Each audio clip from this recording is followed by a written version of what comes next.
யாத்திரை இது. இந்த யாத்திரையில் முதல்ல கத்தர் என்ன கண்மலையிலேருந்து வெட்டி குழியிலேருந்து தூக்கி எடுத்தார். எங்கள் பாட்டியம்மா கத்தரை அறியாத ஒரு பின்னணியிலேருந்து இருளிலேருந்து வந்தவங்க.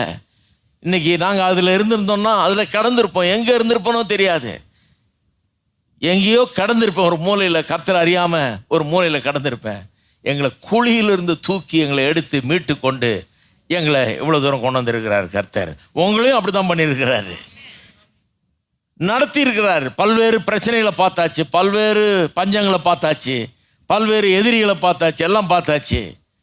இப்போ ஒரு மலை போன்ற ஒரு காரியத்தை சாதிக்கணும்னு பார்க்குறோம். கண்டிப்பாக நடக்கும். முடியாதுன்னு நினைக்கிறாங்க, கண்டிப்பாக முடியும். எத்தனை பேர் இருக்கிறீங்க? இது யாத்திரைங்க, இது ஒரு யாத்திரை. எல்லாம் சொல்லுங்க, விசுவாச யாத்திரை. ஆபிரகாமின் விசுவாச யாத்திரையை ஏன் போதிக்கிறாங்க இங்கே எபிரேயர் 11? நீங்க அந்த விசுவாச யாத்திரையை வாழ்ந்து கொண்டிருக்கிறீர்கள்.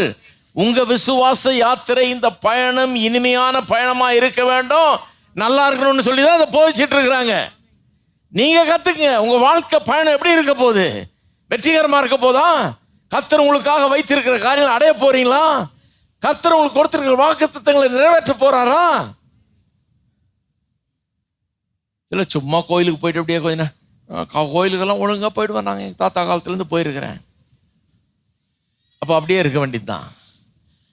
கோயிலுக்கு வர்றதே விசுவாசத்துக்கு தான் வர்றோம், விசுவாசத்தை கற்றுக்கிறதுக்கு வர்றோம். இந்த வாழ்க்கை பயணத்துக்கு இப்படி ஒரு ஆலயம் அவசியமாக இருக்குது. இந்த வாழ்க்கை ஜேர்னிக்கு, இந்த ஜேர்னி நல்லா இருக்கணும்னா, இந்த யாத்திரை நல்லா இருக்கணும்னா அப்படி வந்து வசனத்தை கேட்டால் தான் இந்த யாத்திரை வெற்றிகரமாய் அமையும். ஏன்னா உலகம் பிரச்சனையினால் நிறைஞ்சிருக்குது, போராட்டத்தினால் நிறைஞ்சிருக்குது, பல பிரச்சனைகள் உலகத்தில் இருக்குது. எல்லாத்தையும் சந்திச்சு தான் ஆகணும், எல்லா மலையும் தாண்டி தான் ஆகணும்.